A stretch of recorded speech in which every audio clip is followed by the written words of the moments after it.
Assalamualaikum warahmatullahi wabarakatuh. Bagaimana keadaan kalian? Semoga sehat selalu ya.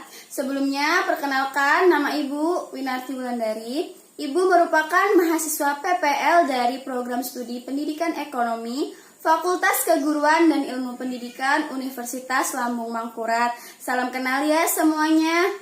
Pada pertemuan kali ini, Ibu akan membantu atau membimbing jalannya pembelajaran kita. Tentunya dengan izin dan diawasi oleh Bapak Rizky Aulia SPDGR selaku guru mata pelajaran ekonomi. Oke, pada hari ini kita akan melanjutkan materi sebelumnya, di mana materi sebelumnya mengenai pengertian dan manfaat pendapatan nasional. Mungkin nanti bisa dibuka lagi ya catatannya. Nah, untuk pertemuan hari ini kita hanya akan membicarakan mengenai konsep-konsep pendapatan nasional. Nah, setelah menyimak video ini, kalian diharapkan dapat memahami dan juga menjelaskan tentang konsep produk domestik bruto, produk nasional bruto, produk nasional neto, pendapatan nasional bersih, pendapatan perorangan, dan pendapatan bebas dengan baik dan benar. Langsung saja ya kita mulai. Silakan siapkan buku dan juga pulpennya dan selamat belajar. Kita awali dari konsep pendapatan nasional yang pertama, yaitu produk domestik bruto atau dalam bahasa Inggris disebut gross domestic product. Produk domestik bruto ini adalah jumlah produk berupa barang dan jasa yang dihasilkan oleh unit-unit produksi dalam batas wilayah suatu negara selama 1 tahun, termasuk hasil produksi barang dan jasa yang dihasilkan oleh perusahaan orang asing yang beroperasi di wilayah negara yang bersangkutan. Jadi, untuk pendapatan yang diperoleh dari produksi barang dan jasa yang dihasilkan oleh penduduk suatu negara yang berada di luar negeri tidak turut diperhitungkan. Jadi, untuk GDP ini rumusnya dapat dibuat dengan menjumlahkan pendapatan WNI yang ada di dalam negeri dan pendapatan WNA yang ada di negara tersebut. Sebagai contoh nih, misalnya WNI yang ada di Indonesia ini pendapatannya 10. Sedangkan WNA yang tinggal di Indonesia pendapatannya 5. Dan WNI yang berada di luar negeri pendapatannya 7. Maka GDP negara Indonesia yang dihitung hanya 10 ditambah 5. Hanya pendapatan WNI yang ada di dalam negeri yaitu 10 plus pendapatan WNA yang ada di dalam negeri yaitu 5. Jadi 10 ditambah 5 sama dengan 15. Berarti GDP-nya hanya 15 dan yang 7 ini tidak diperhitungkan. Oke, sekali lagi berarti gross domestic product ini hanya memperhitungkan siapapun yang tinggal di negara tersebut, baik itu WNI maupun WNA. Konsep selanjutnya yaitu produk nasional bruto atau disebut gross national product. Produk nasional bruto ini merupakan jumlah seluruh produk barang dan jasa suatu negara dalam 1 tahun, yang meliputi barang dan jasa yang dihasilkan oleh seluruh warga negara, baik yang berada di dalam negeri maupun di luar negeri. Jadi, hanya warga negaranya saja dimanapun warga negara itu berada, baik di dalam negeri maupun di luar negeri. Untuk rumus GNP sendiri didapatkan dengan menjumlahkan pendapatan WNI dalam negeri dan pendapatan WNI yang berada di luar negeri. Atau bisa juga GDP ditambah atau dikurang dengan pendapatan neto. Sebagai contoh nih ya, masih berkaitan dengan yang tadi. Kan tadi WNI yang ada di Indonesia ini pendapatannya 10, sedangkan WNA yang tinggal di Indonesia pendapatannya 5, dan WNI yang di luar negeri pendapatannya 7.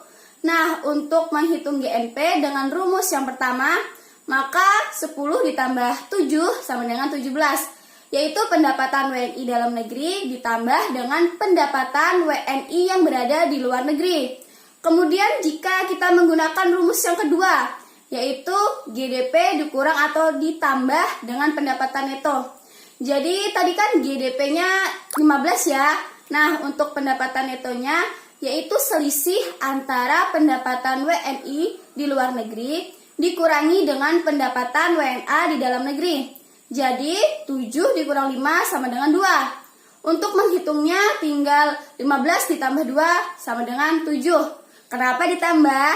Karena angka 2 menunjukkan jumlah positif. Jadi GNP sekali lagi hanya menghitung pendapatan yang bersumber dari nilai barang dan jasa yang dihasilkan oleh warga negaranya saja. Jadi baik WNI yang ada di dalam negeri itu sendiri maupun yang berada di luar negeri. Konsep yang berikutnya yaitu produk nasional neto atau sering disebut net national product. Produk nasional neto ini merupakan nilai pasar barang dan jasa yang dihasilkan dalam 1 tahun. Untuk menghitung NNP yaitu adalah dengan produk nasional bruto dikurangi dengan penyusutan modal dalam proses produksi. Inti dari NNP ini merupakan konsep pendapatan nasional yang dilihat hanya dari laba yang diperoleh. Karena tujuan dari NNP ini adalah untuk mencari neto atau nilai bersih dari suatu produksi. Konsep yang berikutnya yaitu pendapatan nasional bersih atau dalam bahasa Inggris disebut net national income. Nah, di sini dapat dilihat dari 2 sisi. Dari sisi pendapatan, yaitu pendapatan yang dihitung menurut jumlah balas jasa yang diterima oleh masyarakat sebagai pemilik faktor produksi. Kemudian dari sisi produksi, yaitu sejumlah nilai bersih barang dan jasa yang dihasilkan oleh suatu negara. Jika ditulis dalam rumusnya, maka ini dapat dicari dengan mengurangi hasil NNP dengan pajak tidak langsung dan ditambah dengan subsidi. Pajak tidak langsung ini merupakan pajak yang pembebanannya dapat dilimpahkan kepada pihak lain. Misalnya saja seperti pajak pertambahan nilai dan juga pajak penjualan atas barang mewah. Kemudian konsep yang kelima yaitu tentang pendapatan perorangan atau sering disebut personal income. Pendapatan perorangan ini adalah seluruh pendapatan yang benar-benar diterima oleh masyarakat. Jenis pendapatan yang tidak termasuk dalam pendapatan nasional merupakan pendapatan pribadi. Nah, untuk menghitung pendapatan perorangan ini, yaitu NNI dikurangkan dengan iuran-iuran dan ditambah dengan transfer payment. Iuran-iuran ini meliputi laba ditahan, iuran jaminan sosial, asuransi, dan juga pajak perseroan. Apa sih transfer payment? Nah, transfer payment ini merupakan penerimaan yang bukan merupakan balas jasa pada tahun yang bersangkutan, melainkan diambil dari pendapatan tahun sebelumnya. Atau transfer payment ini sering juga disebut sebagai pembayaran pindahan.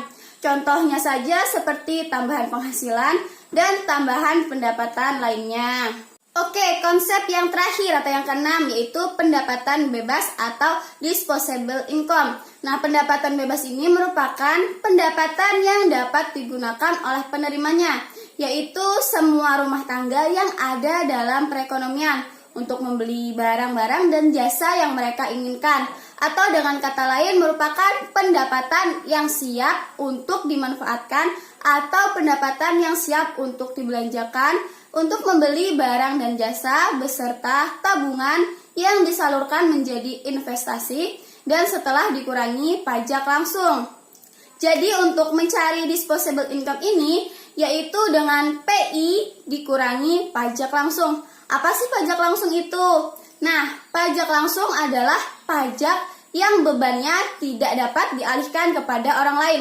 Contohnya adalah pajak pendapatan. Dari keenam konsep tadi, kalau dibuat sebuah alurnya, maka bentuknya akan seperti pada gambar konsep pendapatan nasional ini. Untuk mencari gross domestic product, maka diperoleh dari pendapatan WNI dalam negeri ditambah dengan pendapatan WNA dalam negeri. Maka akan ketemu konsep pertama yaitu gross domestic product. Kemudian gross domestic product ini harus dicari selisihnya atau dicari pendapatan netonya jika ingin mengetahui konsep yang kedua yaitu gross national product atau GNP. Untuk mencari net national product yaitu dengan cara gross national product dikurangi dengan penyusutan, maka akan ketemu net national product. Net national product ini ketika dikurangi pajak tak langsung dan ditambah dengan subsidi, maka akan ketemu net national income. Net national income ini ketika dikurangi dengan iuran-iuran dan ditambah dengan transfer payment, maka akan ketahuan personal income-nya.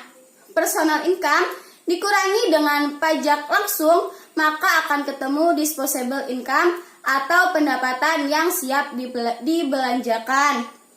Inilah konsep pendapatan nasional yang saling berkaitan satu sama lain. Untuk lebih jelasnya, mari kita pahami contoh berikut. Nah, ini ada ya, diketahui suatu negara mempunyai data sebagai berikut. Nah, jumlah produksi perusahaan asing dan lokal yaitu sebesar 319.200. Nah, kemudian jumlah produksi perusahaan asing yaitu 91.500 rupiah. Kemudian jumlah pendapatan warga negara di luar negeri yaitu sebesar 40.000 rupiah. Kemudian penyusutannya ada 20.000. Kemudian pajak tidak langsung 53.000. Kemudian pajak langsungnya ada 28.800. Dan transfer paymentnya yaitu 21.000. Kemudian laba ditahannya yaitu 2.600. Kemudian pajak perseroannya yaitu 13.160 rupiah dan iuran pensiunnya yaitu 6.400 rupiah. Nah, dari data tersebut hitunglah GDP, GNP, NNP, NNI, PI dan juga DI. Nah, ternyata yang diminta yaitu ke-6 konsep pendapatan nasional. Maka kita dapat mencari satu persatu dari awal hingga konsep terakhir secara berurutan ya. Kita mulai dari konsep di GDP dulu ya, yaitu Gross Domestic Product diperoleh dengan cara pendapatan WNI dalam negeri ditambah dengan pendapatan WNA dalam negeri. Kita cari dulu data yang sesuai dengan ini, yaitu jumlah produksi perusahaan asing dan lokal yang sebesar 319.200 rupiah.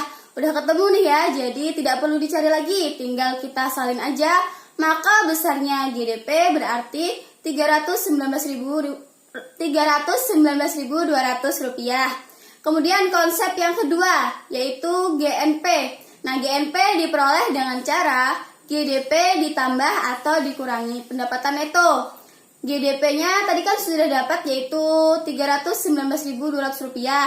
Tinggal kita cari selisih pendapatan neto. Nah, selisih pendapatan neto didapat dari pendapatan warga negara di luar negeri yang dikurangi dengan jumlah produksi perusahaan asing. Jadi 40.000 dikurang dengan 91.500 sama dengan minus 51.500. Jadi untuk mendapatkan GDP caranya yaitu 319.200 dikurangi dengan 51.500. Hasilnya adalah 267.700. Nah, sekarang konsep yang ketiga yaitu Net National Product diperoleh dengan cara GNP atau PNB dikurangi dengan penyusutan. Tadi GNP-nya yaitu 267.700, penyusutannya yaitu 20.000, kemudian 267.700 dikurangi dengan 20.000, maka didapatlah NNP sebesar 247.700 rupiah. Oke, kita lanjut ke konsep yang keempat yaitu Net National Income. Diperoleh dengan cara NNP dikurangi pajak tidak langsung, kemudian ditambah dengan subsidi. Nah, tadi kan NNP-nya sebesar 247.700, kemudian kita cari pajak tidak langsungnya, yaitu sebesar 53.000, dan tidak ada subsidi, maka dianggap 0 ya subsidinya. Jadi, kalau datanya tidak ditemukan, kalian anggap 0 saja. Maka dapat kita tulis di sini 247.700 dikurangi dengan pajak langsung yaitu 53.000 rupiah, didapatlah NNI sebesar 194.700 rupiah. Oke, kita ke konsep yang kelima yaitu personal income. Diperoleh dengan cara NNI dikurangi iuran-iuran dan ditambah transfer payment. NNI-nya tadi sudah diketahui yaitu 194.700 rupiah. Nah, untuk iurannya yaitu laba ditahan, ditambah iuran pensiun, ditambah pajak perseroan. yaitu 2.600 ditambah 6.400 ditambah 13.160 yaitu hasilnya Rp22.160. Untuk transfer payment yaitu sebesar 21.000. Kemudian untuk mendapatkan personal income-nya, maka 194.700 dikurangi dengan 22.160 ditambah dengan 21.000 menjadi Rp193.560. Nah, konsep yang terakhir yaitu disposable income, diperoleh dengan cara personal income dikurangi pajak langsung. Untuk personal income-nya tadi kan sudah diketahui ya, ada Rp193.560. Kita cari pajak langsungnya yaitu sebesar Rp28.800. Kemudian 193.560 dikurangi dengan 28.800. Maka didapatlah disposable income-nya yaitu sebesar Rp164.760. Berarti seperti ini ya cara menghitung dari masing-masing konsep pendapatan nasional. Kemudian kesimpulan dari pembelajaran kita hari ini yaitu konsep pendapatan nasional ini terbagi menjadi 6, yaitu ada produk domestik bruto atau gross domestic product, kemudian ada produk nasional bruto atau gross national product, kemudian ada produk nasional neto atau net national product, kemudian ada pendapatan nasional bersih atau net national income, kemudian ada pendapatan perorangan atau personal income, dan yang terakhir ada pendapatan bebas atau disposable income. Nah, keenam konsep tersebut memiliki saling keterkaitan. Baiklah, itu saja yang dapat Ibu sampaikan. Semoga bermanfaat untuk kita semua. Ibu mohon maaf jika terdapat banyak kesalahan baik dari kata-kata Ibu ataupun perbuatan Ibu. Dan jika ada yang ingin kalian tanyakan, boleh saja kalian bertanya setelah video ini selesai ya. Terima kasih. Mulailah dari mana kamu berada, gunakan apa yang kamu miliki, dan lakukan apa yang kamu bisa. Ibu akhiri, wassalamualaikum warahmatullahi wabarakatuh.